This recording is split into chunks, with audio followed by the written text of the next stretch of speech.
Hi everyone! Dahil taglamig na naman ngayon, nauso na naman ang ubo at sipon. Kaya bago magpasko, ako parang magkaroon ng ubo. Tapos may sipon na rin ako nun. Yung ubo parang magkakaroon pa lang. Kaso inaagapan ko kaagad. Ang ginawa ko, uminom ako ng mainit na tubig, hindi lang siya warm. Yung sip lang, yung parang ginagawa ko siyang kape. Parang pinapatay ko na agad yung germs kung meron man dito, virus sa aking lalamunan. Um, Doon sa trabaho kasi namin, meron kaming doon water dispenser kaya meron agad mainit na tubig kaya yun ang iniinom ko lagi. Yun, hindi siya natuloy sa awa ng Diyos. Nagkaroon na ako ng sipon, pero yung ubo ko nangati lang yung lalamunan ko noon, tapos hindi na siya natuloy sa pagiging ubo. Tapos ngayon, yung anak ko naman, parang nahawaan ko. Ngayon naman, bago mag New Year, siya naman yung nagkaroon ng, ano yun anak, parang nangati yung lalamunan mo? Masakit yung lalamunan niya, parang katonsil. Tapos, kanina nga umaga, narinig ko siya, panay ubo. Ubo siya na ubo. Kaya ngayon, dahil hindi ko naman siya ma-monitor dahil may trabaho ako, hindi ko siya mapainom ng mainit na tubig. Mamassage ko na lang siya. Nakakatulong din yung massage para um, mawala agad yung ubo at saka sipon. Minsan kasi dahil lang sa lamig, di ba? So, ang gagawin ko, massage para sa ubo at sa sipon. Dito lang yan. Itong shoulder na to. Pababa. Ginamitan ko lang siya ng yung mga fingers sa palad kasi pag ginamitan ko siya na hindi masyadong hard.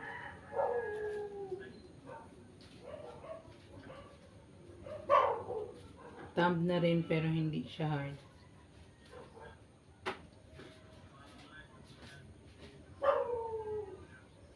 Sa Pilipinas kasi naniwala tayo sa lamig, mga lamig-lamig, Sa ibang bansa, hindi. Pero ang English ng lamig talaga is muscle spasm. Meron ding tinatawag na lamig-lamig para sa may ubo at saka sipon. Yun yung target natin ngayon.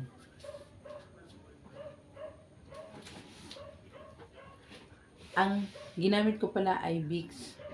Mas magaling yung Vicks para guminawa agad yung niya, yung paghinga niya. Masarap siya sa paghinga pang Vicks ang gagamitin. Yun yung ginagamit ko talaga pag may ubo at sipon, Vicks. Wala na iba, walang oil, wala. Kundi Vicks lang. Focus na ako dito sa shoulder niya para makita nyo.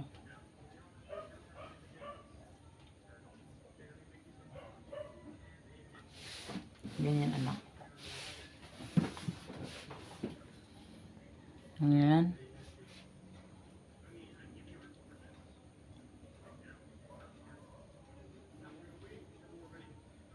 Meron akong pamangkin dati na ubuhin. May asthma kasi siya. Pag pakiramdam ko na tumagal yung ubo na naman sa kanya, minamassage ko siya para guminawa yung pakiramdam niya at nawawala din daw yung niya, ubo niya. Pero pag minamassage ko siya, dami niyang lamig dito. Dami niyang lamig sa likod. Kaya siguro ang tagal mawala ng ubo. Kasi maraming naipon na lamig. Wala naman scientific explanation bakit dahil sa lamig nagkakaroon ng ubo. Pero gumiginawa kasi yung pakiramdam ng tao pag minamassage, kaya parang nakakatulong na rin yung massage pag may ubo. At saka may mga points talaga para makatulong sa pag-alis ng ubo at saka sa sipon. Ubo at sipon. Ito yung points na to, kakatulong din to kung sa acupuncture o acupressure points. Ang tawag nito is gallbladder 20. GB20 ang tawag. Nakakatulong din siya para mawala yung mga ubo at saka sipon. Pag pinindot-pindot lang yan siya dyan, alam mo kasi yung meridian line, ang acupressure may tinatawag na meridian line. May sinusundan sila mga points. Hindi man natin kabisado yon, dapat pag-aralan talaga mabuti. Pero mayroon akong konting alam dahil mahilig akong magbasa. Mayroon akong libro ng mga acupressure points, meridian line. Pinag-aralan ko talaga. Hindi lang naman basta-basta massage yung ginagawa ko. Talagang pinag-aralan ko yung passion ko sa massage nandun. Hindi lang basta-basta massage, kundi may passion ka massage. Yan. Tapos ang sunod natin is yung harap.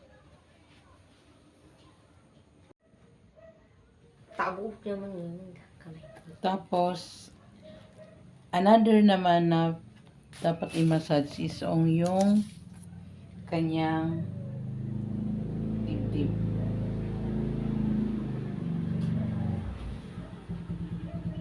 Papa yan? Maaga si Papa. Ito. Alam niyo yung shoulder line na to. Clavicle. Sa ilalim niyan.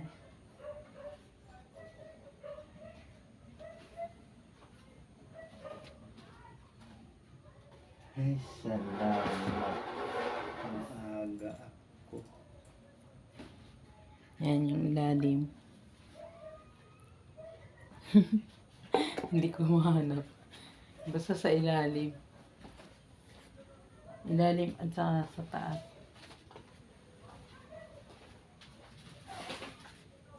Sama nyo na rin yung diig.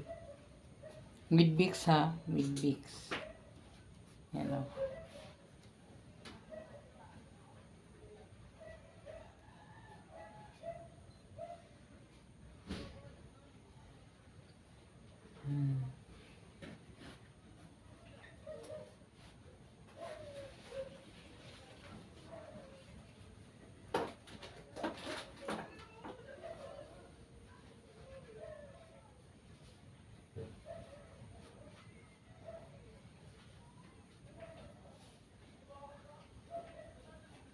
Yan.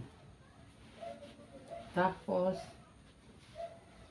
ito yung points para sa, minsan kasi sumasakit din yung ulo natin, di ba, konti.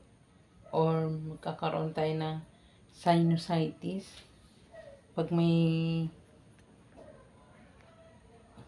sinusitis naman, para sa ilong naman to, ang mamassage naman natin is yung nandito, yung sa ilalim ng ilong. Ito. Yan, diinan natin yan. Para naman yan sa sinusitis. At saka sa na rin, sa sipon. Pag may sipon, lagyan natin ng Vicks konti. Tapos yun ang massage natin.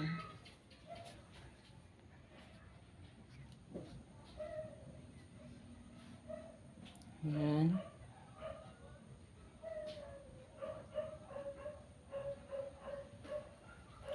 Pag may sinus ka, pindutin mo rin to. Medyo bagalan konti. Tagalan mo lang dyan. Kasi ganun.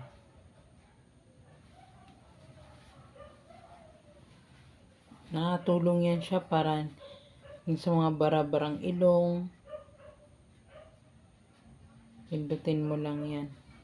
Sama na rin natin yung sa ulo.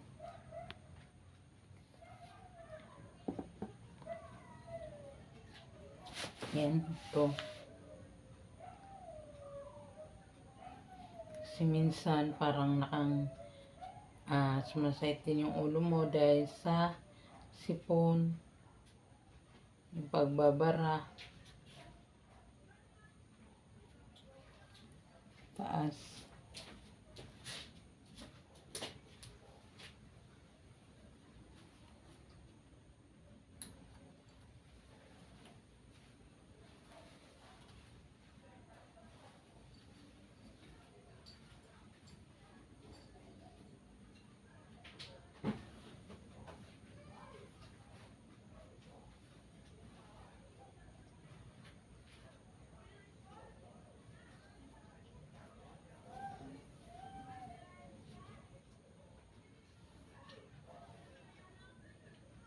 Sa gilid ng kilay.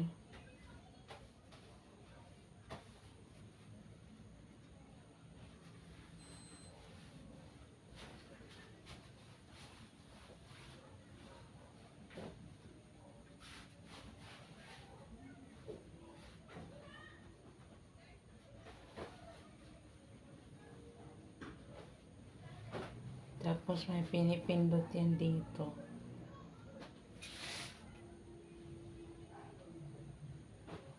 Yan yung ito.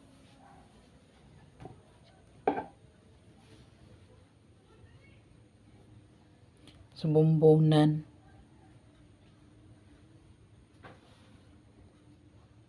Pindutin lang yan. Ng madiin. Meron akong client dati. Paulit-ulit ko itong sinasabi na pag minasas ko yan siya dito hanggang dito. Sobrang sakit daw yung ulo niya dahil hindi makalabas yung sipon dahil may sinusitis siya. Pag pinindot ko lang yan dito, lalabas na yung sipon niya. Parang yun yung pinaka-trigger points nung sinusitis. Dito.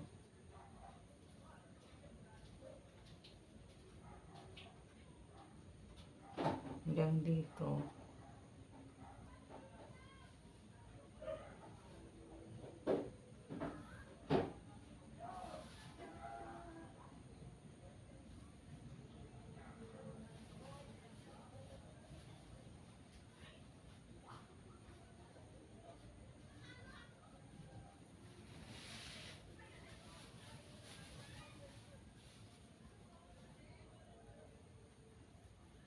Sama na rin natin yung massage sa ulo. Pag masakit yung ulo, ha.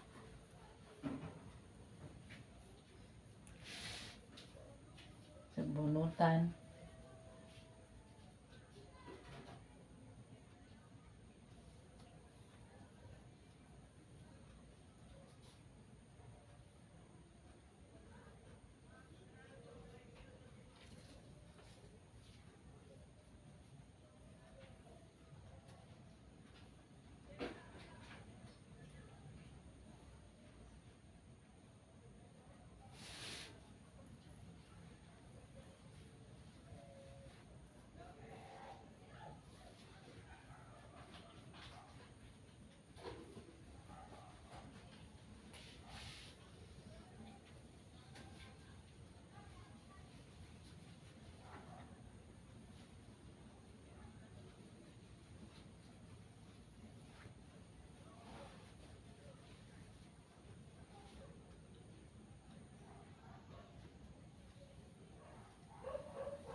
Yun lang. Ganun lang kasimple ang sa ah, may ubo at saka sa sipon.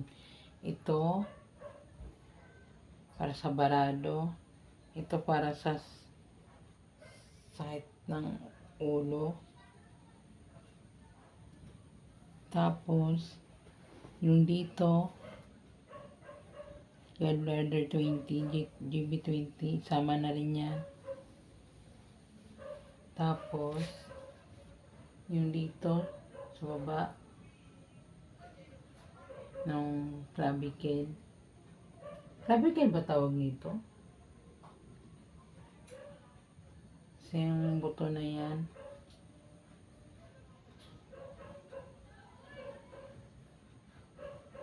Tapos yung sa likod kanina. Yun lang. Tapos, after nito, painumin nyo ng warm water yung bata. Para lumabas lahat yung sipon niya o ano, para lumuwag yung ano niya, pakiramdam niya. Hindi na siya parado, hindi na dry cough.